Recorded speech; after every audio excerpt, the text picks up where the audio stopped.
이다. 아멘. 앉으십시오. 말씀 전례가 시작됩니다.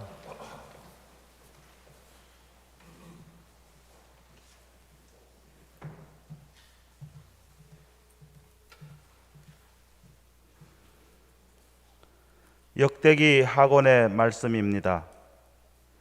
그 무렵 모든 지도사제와 백성이 이방인들의 온갖 역겨운 짓을 따라 주님을 크게 배신하고 주님께서 친히 예루살렘에서 성별하신 주님의 집을 부정하게 만들었다.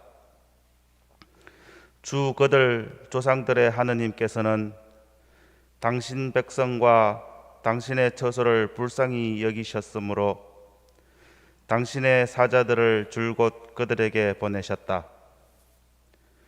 그러나 그들은 하느님의 사자들을 조롱하고 그분의 말씀을 무시하였으며 그분의 예언자들을 비웃었다.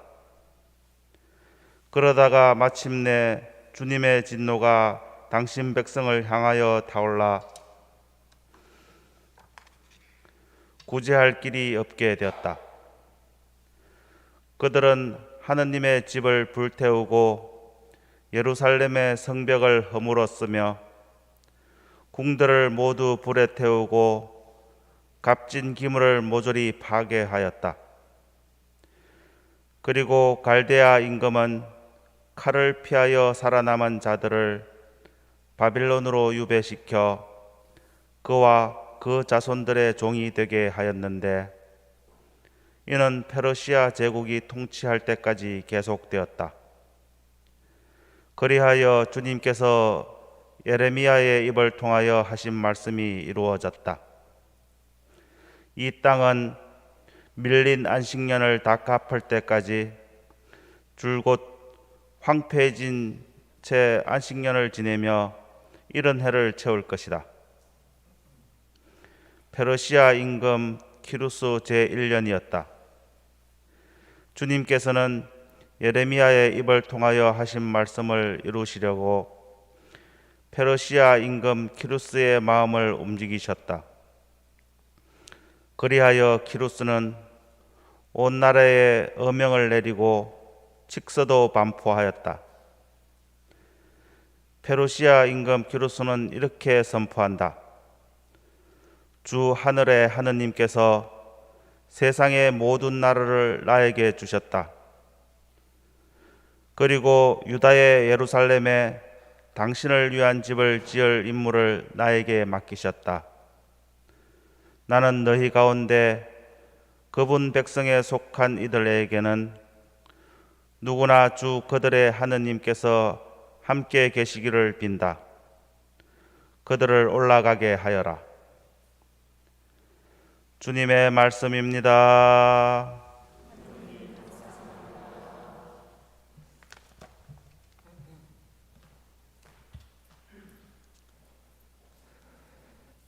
내가 너를 생각하지 않는다면 내 혀가 입천장에 달라붙으리라.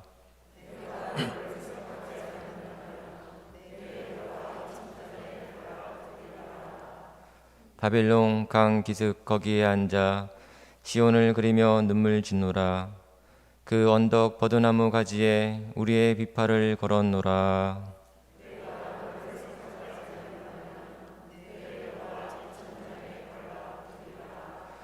우리를 포로로 잡아간 자들이 노래를 부르라 하는구나. 앞제자들이 흥을 돋으라 흘러대는구나. 시온의 노래를 불러라. 우리에게 한가락 불러 보아라.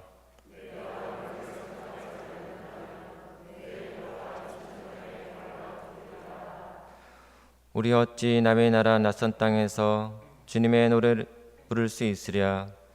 예루살렘아, 너를 잊는다면 내 오른손이 굳어버리리라.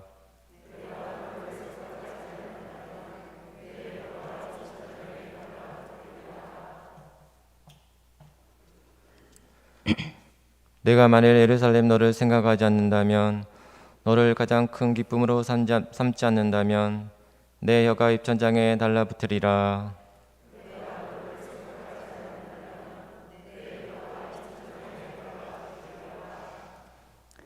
사도 바오로의 에페소서 말씀입니다. 형제 여러분, 자비가 풍성하신 하느님께서는 우리를 사랑하신 그 큰 사랑으로 잘못을 저질러 죽었던 우리를 그리스도와 함께 살리셨습니다. 여러분은 이렇게 은총으로 구원을 받은 것입니다. 하느님께서는 그리스도 예수님 안에서 우리를 그분과 함께 일으키시고 그분과 함께 하늘에 앉히셨습니다. 하느님께서는 이렇게 그리스도 예수님 안에서 우리에게 베푸신 호의로 당신의 은총이 얼마나 엄청나게 풍성한지를 앞으로 올 모든 시대에 보여주려고 하셨습니다. 여러분은 믿음을 통하여 은총으로 구원을 받았습니다. 이는 여러분에게서 나온 것이 아니라 하느님의 선물입니다. 인간의 행위에서 나오는 것이 아니니 아무도 자기 자랑을 할 수 없습니다. 우리는 하느님의 작품입니다. 우리는 선행을 하도록 그리스도 예수님 안에서 창조되었습니다. 하느님께서는 우리가 선행을 하며 살아가도록 그 선행을 미리 준비하셨습니다. 주님의 말씀입니다.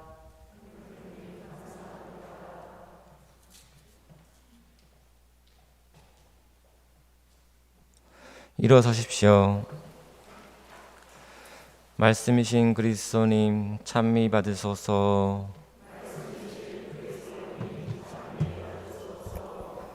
하느님은 세상을 너무나 사랑하신 나머지 외아들을 내어주시어 그를 믿는 사람은 누구나 영원한 생명을 얻게 하셨네.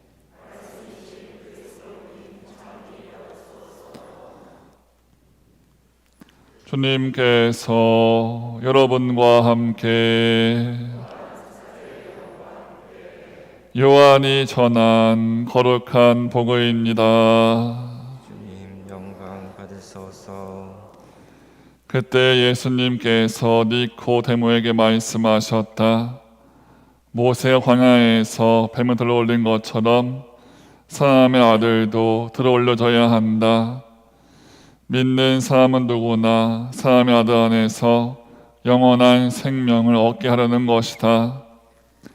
하느님께서는 세상을 너무나 사랑하신 나머지 외아들을 내주시어 그를 믿는 사람은 누구나 멸망하지 않고 영원한 생명을 얻게 하셨다.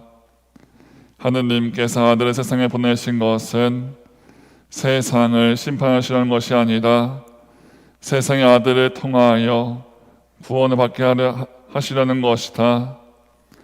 아들을 믿는 사람은 심판을 받지 않는다. 그러나 믿지 않는 자는 이미 심판을 받았다. 하느님의 외아들의 이름을 믿지 않았기 때문이다. 그 심판은 이러하다. 빛이 이 세상에 왔지만 사람들은 빛보다 어둠을 더 사랑하였다. 그들이 하는 일이 악하였기 때문이다. 악을 저지르는 자는 누구나 빛을 미워하고 빛으로 나아가지 않는다. 자기가 한 일이 드러나지 않게 하려는 것이다. 그러나 진리를 실천하는 이는 빛으로 나아간다. 자기가 한 일이 하느님 안에서 이루어졌음을 드러내려는 것이다. 주님의 말씀입니다. 찬미합니다. 앉으십시오.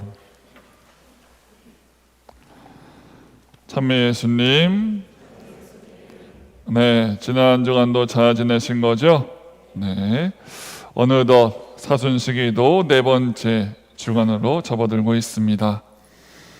오늘 복음 말씀 떠올리면서 문득 아름다운 세상을 위하여라는 영화가 떠오릅니다. 한 20년 전에 개봉한 영화인데요. 이 영화는 영화 미션처럼 어떤 종교적인 색채를 확 띄는 것은 아니지만 우리의 신앙과 잘 연결이 되는 그 영화로 다가오기 때문에 지금도 가끔 기억납니다. 그 영화의 내용 잠깐 말씀드리면 어떤 기자가 폭우가 쏟아지는 밤에 운전을 하고 가고 있었는데 차가 갑자기 멈추는 거예요. 고장이 난 거죠. 후진차였겠죠, 그렇죠? 그런 상황에서 난감했을 겁니다. 폭우가 쏟아지는 밤에는 사람들도 잘 안 나오죠. 차들도 거의 없었는데 그러한 상황이었는데 갑자기 고급진 세단이 딱 그 앞에 서는 거예요. 그 차종은 제규어였습니다. 어떤 차인지 아시죠? 굉장히 좋은 차가 섰습니다. 쓰더니 어떠한 중년의 남성이 내리더니 차 키를 그 사람한테 주는 거였어요. 이 차를 가지십시오 라고 주고 호련히 사라집니다.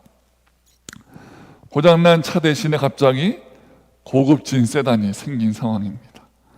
이게 뭔 일이냐라고 했는데 정신에 차린 후에 그 기자는 차를 준 사람을 찾기 시작합니다. 그리고는 또 직업이 기자인지라 금방 찾아냈겠죠. 차를 준 사람은 어떤 회사의 CEO였어요. 그래서 왜 나한테 차를 준 거냐? 돈이 그렇게 많냐라고 하니까 그게 아니라 자기도 아무런 조건 없이 도움을 받았기 때문에 도움이 필요한 사람을 찾아서 도와준 것일 뿐이라고 말하는 거였습니다. 그리고는 당신도 도움받았으니 도움이 필요한 사람 3명을 찾아서 도움을 주라는 겁니다. 이것은 아름다운 세상을 위하여라고 하는 그런 내용이라는 거죠. 이 말 듣고 그 기자는 계속 추적을 해본 거죠. 해보니까 아름다운 세상을 위하여라는 이 프로젝트의 출발은 어떠한 꼬마가 시작한 거였습니다. 학교에서 선생님이 세상을 위해 뭐든지 해봐라 라고 했을 때 그 아이는 고민하다가 그런 프로젝트를 만든 거예요. 나 하나가 3명한테 도와준다. 즉 그러면 또 그 3명 중에 1명은 또 뭐예요? 또 3명한테, 또 1명은 또 3명한테, 모든 사람이 다 3명한테 도와주는 겁니다. 그러다 보면 결국 세상은 아름다워질 거라는 거죠. 영어로는 바로 pay it forward라 해가지고 선행의 릴레이라고 표현하고 있습니다. 그런 내용의 영화예요. 그 영화를 보면서 우리의 신앙과도 연결되는 거구나 라고 다가왔습니다. 세상을 아름답게 만들기 위해서 선행을 하는 모습, 우리의 신앙과도 연결이 되는 거죠. 오늘 독서 말씀 다가옵니다. 이 독서 내용은 뭐냐 하면 하느님의 진노가 활활 타오르는 거예요. 그렇죠? 결국 이스라엘은 멸망을 하고 바빌론 유배를 가고 있습니다. 고통 가득한 상황이요, 고난의 시기를 보내는 거죠. 물론 그들은 하느님을 크게 배신했습니다. 이민족들의 것을 막 했다는 거죠. 하느님의 집인 성전을 부정하게 만들었으며 하느님의 사자, 예언자들이 전하는 말씀을 무시하기를 빈번히 했죠. 이러한 잘못에 대한 징벌을 받은 겁니다. 징벌이 엄청난 거죠. 그러나 이것만 보면 우리가 징벌의 하느님이 떠오르지만 하느님은 징벌 내리시는 분이 아니라는 겁니다. 심판을 하시는 분이 아니라는 거죠. 하느님이 당신의 예언자들을 한두 번 보냈으면 징벌의 하느님이 떠오르는데 뭐예요? 줄곧 보냈다. 계속 보내는 겁니다. 또한 이제 유배 생활을 하고 있었는데 이스라엘이 희망이 없어 보이죠. 근데 하느님은 이제 70년이 지난 후에 그들을 구해내기 위해서 페르시아 왕의 마음을 움직이기 시작합니다. 그래서 오늘 독서 말씀 마지막에 보면 성전 복원 운동이 일어나죠. 이스라엘로 가자라고 이제 하고 있습니다. 이것도 하느님이 다 만드시는 거죠. 그러기에 화답성 내용 다가옵니다. 내가 너를 생각하지 않는다면 내 혀가 입천장에 달라붙는다라고 노래하고 있죠. 이러한 내용 떠올리면서 오늘 복음 말씀 보겠습니다. 하느님은 세상을, 우리를 너무나 사랑하신다라고 표현되어 있지요. 너무나 사랑하신 나머지가 있다는 거예요. 넘쳐 흐른다는 것을 의미합니다. 당신의 사랑하는 외아들을 우리 가운데에 보내신 겁니다. 그래서 그를 믿는 사람들, 그를 믿고 따르는 사람은 누구나 영원한 생명을 얻게 하신다라고 말하고 있죠. 하느님께서 당신의 아들을 세상에 보내심을 통해 세상에 대한 심판이 아니라 구원을 바라시는 당신의 뜻을 완성하시는 겁니다. 세상의 구원만을 바라시는 하느님이신 거죠. 세상의 구원, 우리의 구원을 위해서라면 뭐든지 하시겠다는 하느님의 마음이 드러나 있습니다. 하느님께서는 세상의 구원만을 바라시지만, 그래서 당신의 아들도 우리 가운데 보내신 거지만 그럼에도 불구하고 심판은 있습니다. 그렇죠? 그런데 이 심판이, 우리가 심판하면 하느님이 재판관에 딱 앉아가지고, 자, 너는 잘못했으니까 혼나는 거고, 너는 상 주는 거고, 이러한 느낌을 떠올릴 수 있는데, 그런 것이 아니라 아들이신 예수님을 믿지 않는 것 자체가 바로 심판이라고 표현하고 있습니다. 빛보다는 어둠을 더 사랑하는 이들, 악한 일을 하는 이들, 이미 그들은 빛이신 예수님을 믿지 않는 삶을 선택한 거죠. 빛은 왔으나 빛으로 나아가지는 않은 겁니다. 바로 이것이 그들의 선택이요, 심판이라는 거죠. 예수님을 믿고 따르는 이들은 당연히 빛으로 나아가야 합니다. 여기서 중요한 것은 믿고 따르는 모습인데요, 예수님을 믿고 진리를 실천하는 모습이라는 것을 의미합니다. 내가 선택을 하고 실천하는 모든 일이 하느님 안에서 이루어진다고 바라보자는 거죠. 이렇게 된다면 악한 일은 없다는 겁니다. 우리가 하는 모든 일을 바라볼 때 하느님 안에서 이루어진다고 바라볼 수 있을 때 악하게 될 수가 없다는 거죠. 오늘 이 독서는 말합니다. 우리는 하느님의 작품이라고 말하고 있죠. 우리는 예수님 안에서 선행을 하도록 창조되었음을 말하고 있습니다. 그러기에 우리는 예수 그리스도를 믿고 그 믿음 안에서 선행을 해야 되겠죠. 바로 이것이 우리가 창조된 목적이다라고 할 수 있겠고, 구원하시는 이유라고도 할 수 있겠죠. 그러기에 우리는 막연하게 선행해야지, 나중에 착한 일을 해야지 라고 바라보지 마시고, 오늘 처음에 말씀드린 대로 구체적인 계획이 필요합니다. 그렇죠? 내가 올해에는 몇 명을 도와주겠다, 또는 내가 올해는 자선 기부를 할 텐데 많이는 못하지만 얼마 정도는 매달 하겠다, 이러한 계획을 세우라는 겁니다.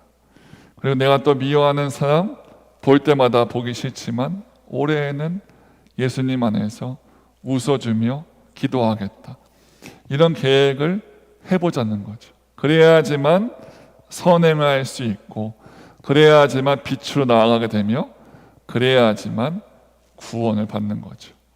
근데 우리가 미루고 나중에 막연하게 언젠간 하겠지라고 한다면 빛은 왔으나 빛으로 나아가지 못하고 머물러 있는 모습인 거죠. 이는 심판을 향해 가는 모습이 아닌가. 그래서 오늘 이 복음 말씀 묵상하면서 하느님은 세상의 심판이 아닌 구원을 바라신다. 이미 우리가 예수님 믿고 따르기 때문에 구원을 받은 거죠.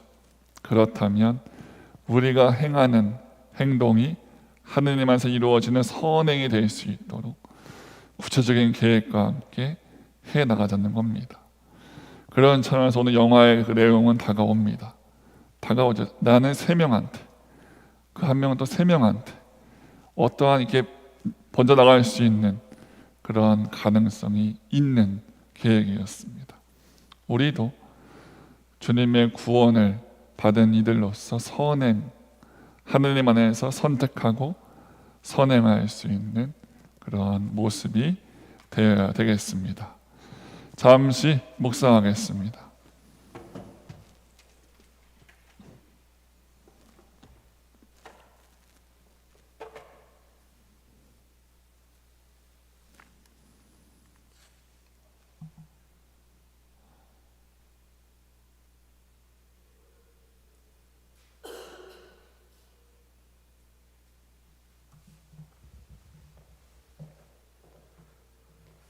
일어서십시오.